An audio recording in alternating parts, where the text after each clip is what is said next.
Meantime, ahead of tomorrow's peace talks between U.S. and Ukrainian officials, President Trump has revealed that he has just about lifted the intel pause on Ukraine. Would you consider lifting the intel pause on Ukraine? What does Ukraine have? Well, we just about have. I mean, we really just about have. And we want to do anything we can to get Ukraine to be serious about getting something done. What you have to do is you have to make a deal. And you have to stop the killing. It's a senseless war, and we're going to get it stopped. Iowa Congresswoman and Army veteran Marionette Miller Meeks sits on the House Energy and Commerce Committee and the House Critical Materials Caucus, and she joins us now.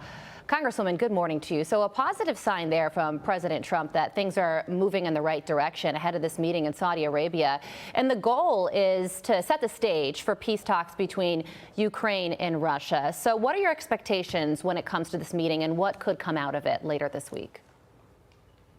Well, I certainly think President Trump has let it known that there is senseless killing that is going on, that as he and his security advisors have indicated, there's not a way that this war is going to turn out in a more favorable stance, given the billions of dollars that have gone into funding it. And so that Ukraine and Europe need to be serious about coming to some sort of peace agreement. Now, when it comes to the critical minerals, this is certainly something that benefits both the United States, but all of our allies and other countries, and to be able to work through this, to have mining of critical minerals, to be able to use those for renewables and the various electronic components, as you had just talked about, would be something that would be both beneficial for the United States and for Ukraine. And within that is an implicit security guarantee if you have U.S. companies in Ukraine accessing these minerals, that's something that the United States would be interested in protecting as well, too. So I think that President Zelensky has gotten the message that President Trump is serious about achieving peace within this region, and doing so in a very rapid fashion. So one of the people who will be in the Ukrainian delegation, Congresswoman, is the Ukrainian defense minister who survived a poisoning attempt in 2022 after meeting with Russian officials. So clearly, getting these two sides to agree to anything is going to be a massive undertaking.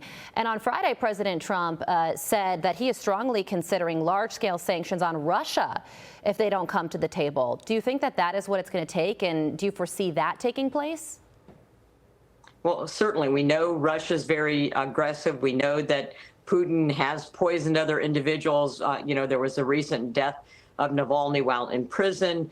And I do think that, President Biden, his actions, his slowness to apply sanctions. And then the other thing was, restricting American energy production and oil and gas production actually was funding both sides of Russia's war by sending money to Ukraine and weapons to Ukraine, but yet allowing the global price of oil to come up as we constrained our ability to supply. That allowed Russia to earn more money from selling oil and gas. So, yes, sanctions are something that would be effective, but the other thing that would be effective is for as rapidly as possible the United States to increase oil and gas production. Meantime, all eyes on Congress this week as House Republicans plan to vote tomorrow on a CR to keep the government funded. Trump thinks it will pass, but he signals a shutdown could happen. Could happen. I mean, the Democrats want that. They want to destroy the country. So I can't tell you, but it could happen. It shouldn't have happened, and it probably won't. I think the CR is going to get passed. We'll see, but it could happen. You never know. Are the votes there, Congresswoman? I think so. On the Republican side, we realize this is something that, we have members that do not like to do. None of us like to do a continuing resolution. We would rather have had the Senate take up our appropriation packages that we sent over to the Senate. There are things that, we had wanted to have into a end-of-year package, but everyone's giving up a little something.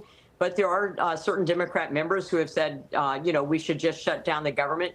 If they do that, they know that the Republicans are going to make them pay for it. But mostly, the American people pay for this. And that just shows how tone deaf they are, that we're not allowed to, get on with the America First agenda and President Trump's agenda. So if the Democrats want to do this, It hurts the American people, and we'll make sure the American people know that the Democrats are responsible. As one of those American people, I can say it sure feels like we do this shutdown dance every 3 months or 4 months or so, and it's getting little tiresome. two-step. So hopefully you guys can get it figured out this week before Friday. Congresswoman Thank you Mariannette so much. Miller Meeks, we appreciate it. Great having you on.